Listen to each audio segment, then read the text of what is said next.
নমস্কার, আমি প্রধান শিক্ষিকা বলছি।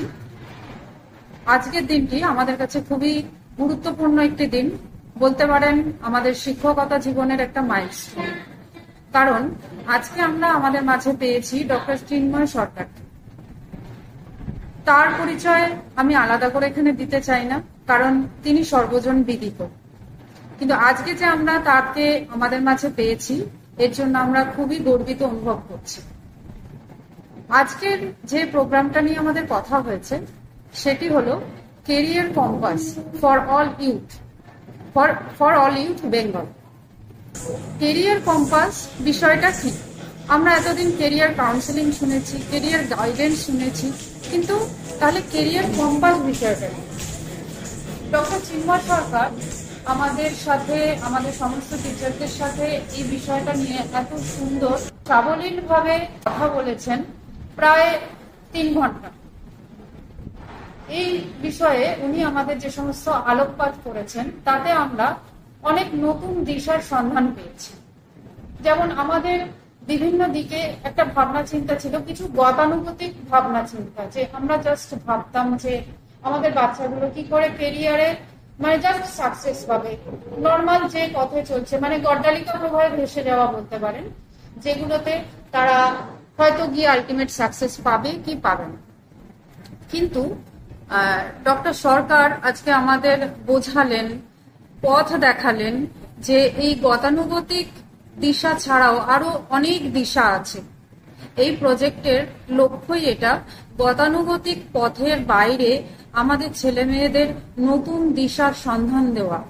কারণ আমরা কিন্তু কেউই জানি না কোন বাচ্চার মধ্যে কি লুকিয়ে আছে। এই প্রজেক্টের উদ্দেশ্যই হচ্ছে তাদের মধ্যেকার সেই লুকানো সত্তাটা, তাদের মধ্যেকার সেই লুকানো প্রতিভাটাকে খুঁজে বার করা এবং সেটাকে এক্সপ্লোর করা। তবেই না তারা নিজের পছন্দের জিনিস নিয়ে, নিজের ইন্টারেস্ট নিয়ে, নিজের ভেতর থেকে স্বতঃস্ফূর্তভাবে তাদের কেরিয়ারের পথে এগিয়ে যাবে, যেটা তাদের কেরিয়ারের একটা হাইস্ট পয়েন্টে পৌঁছতে সাহায্য করবে।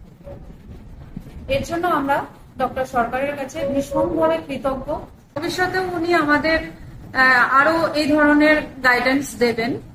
সেক্ষেত্রে আমাদের যেটা আমরা যেটা অ্যাচিভ করার চেষ্টা করব, ওনার ভাষায় আমাদের টোটাল স্টুডেন্টের মধ্যে ক্যাপাসিটির যে ভাগটা থাকে 82% and 18%।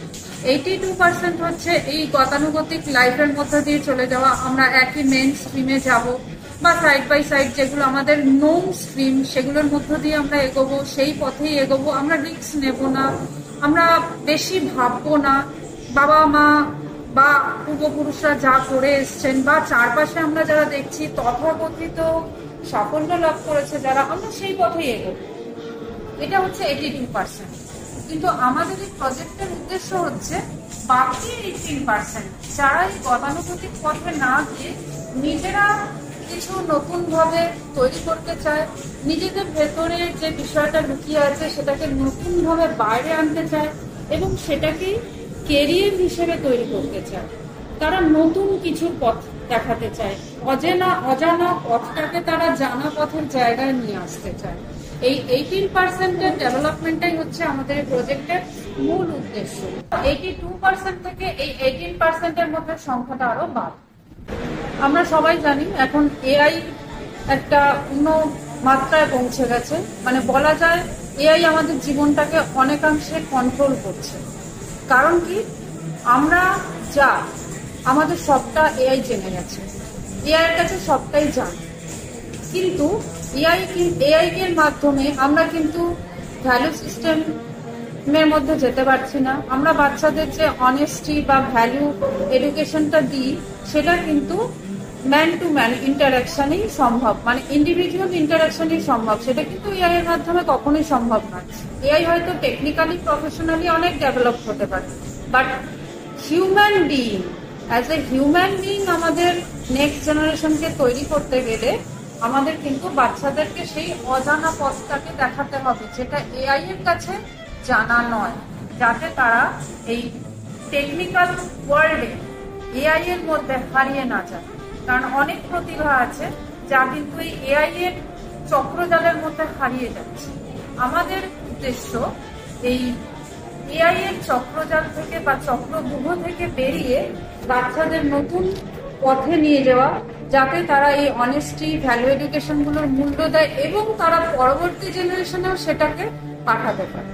তবেই না আমাদের হিউম্যান বিং এক্সিস্ট করবে, নইলে কিন্তু আমরা সবাই রোবটে পরিণত হয়ে যাব, যেটা কখনোই কাম্য। আজ ডক্টর সরকার আমাদের এই কেরিয়ার কম্পাসের বিষয়ে যে 6টা স্কেলের কথা বলেছেন এবং 25টা সাব স্কিলের কথা বলেছেন, আমাদের উদ্দেশ্য হবে এগুলো বাচ্চাদের মধ্যে ছড়িয়ে দেওয়া, যাতে এগুলো আরো বেশি করে সার্কুলেট করতে পারে, তারা তাদের পরিচিতদেরকেও বোঝাতে পারবে এবং আমরাও আমাদের পরিচিত বন্ধু, মানে শুধু স্কুলের মধ্যে আমরা এটা সীমাবদ্ধ রাখবো না, আমাদের চারপাশের পরিবেশের মধ্যেও এটা ছড়িয়ে দেবো, যাতে এই বিষয়টা সবাই জানতে পারে, বুঝতে পারে, শিখতে পারে এবং সবথেকে বড় কথা হচ্ছে নিজেদের মধ্যে আত্মীভূত করতে পারে। কারণ যে কোনো জিনিস যদি নিজের মধ্যে আত্মীকরণ না হয় তাহলে কিন্তু সেটা আলটিমেট সাকসেস হওয়া যায় না। আমরা এই সাব স্কিলগুলোকে রিলেট করব কেরিয়ারের মাধ্যমে, যাতে কম এনার্জিতে ওরা কিভাবে কেরিয়ারে সাফল্য দেখতে পায়। সাব স্কিলগুলোর উপর ভিত্তি করে ওরা যদি এগোতে পারে যে কোন পথটা ওরা চুজ করবে, তাহলে সেই পথের দিশাটা এই সাব স্কিলের মাধ্যমে আমরা দেখাতে পারবো এবং সেই পথের শেষে গিয়ে ওদের যেটা আলটিমেট গোল বা আলটিমেট ডেস্টিনিতে ওরা কিন্তু পৌঁছতে পারবে। এবং এর জন্য আমরা বিভিন্ন রকম কম্পিটিশন, পোস্টার ক্রিয়েশন, এই ধরনের বিভিন্ন প্রোগ্রাম করব, যার মাধ্যমে ওদের ইন্টারেস্ট লেভেলটা আরো গ্রো করবে এবং ওরা বুঝতে পারবে অ্যাকচুয়ালি ওরা কিসে ইন্টারেস্ট। কারণ এটা বোঝাটা খুব জরুরি যে আমার ইন্টারেস্টটা কি। আমি নিজে ব্যক্তিগতভাবে এটা বিশ্বাস করি এবং আমি আমার সমস্ত শিক্ষিকাদেরও বলেছি যে এই যে বিষয়টা, যে বিষয়ে ডক্টর সরকার আমাদের আজকে আলোকপাত করলেন, সেই বিষয়টা আমরা শুধুমাত্র আমাদের স্কুলে স্টুডেন্টদের মধ্যে সীমাবদ্ধ রাখবো না, আমরা আমাদের নিজেদের ব্যক্তিগত পরিসরে এবং চারপাশে অন্যান্য স্কুলেও সম্ভব হলে আমরা এগুলো ছড়িয়ে দেব, যাতে যত বেশি সংখ্যক ছাত্রছাত্রী এতে উপকৃত হয়। ওয়েস্ট বেঙ্গল গভর্নমেন্টের এক মিনিট, খুব ভালো ইনিশিয়েটিভ, সময় উপযোগী, এটা যদি করা হয় সেটা। ওয়েস্ট বেঙ্গল গভর্নমেন্টের এডুকেশন ডিপার্টমেন্ট থেকে নেওয়া এই ইনিশিয়েটিভটা আমার মনে হয় খুবই ভালো এবং সময় উপযোগী এবং এতে ছাত্রছাত্রীরা অনেক বেশি পরিমাণে বেনিফিটেড হবে। কারণ এখন যে পরিবেশ পরিস্থিতির মধ্য দিয়ে আমরা যাচ্ছি, তাতে ছাত্রছাত্রীদের সময় উপযোগী, যুগোপযোগী করে তোলার জন্য এই প্রজেক্টটি অনবদ্য এবং এতে ডক্টর সরকারের ভূমিকাও অনস্বীকার্য। আমি চাই এই ধরনের প্রজেক্ট বা এই প্রজেক্টটি আরো ব্রড লেভেলে আমাদের স্কুল লেভেলে আসুক, যাতে আমাদের ছাত্রছাত্রীরাও উপকৃত হয় এবং আমরা শিক্ষক শিক্ষিকারাও সমৃদ্ধ হই। ধন্যবাদ।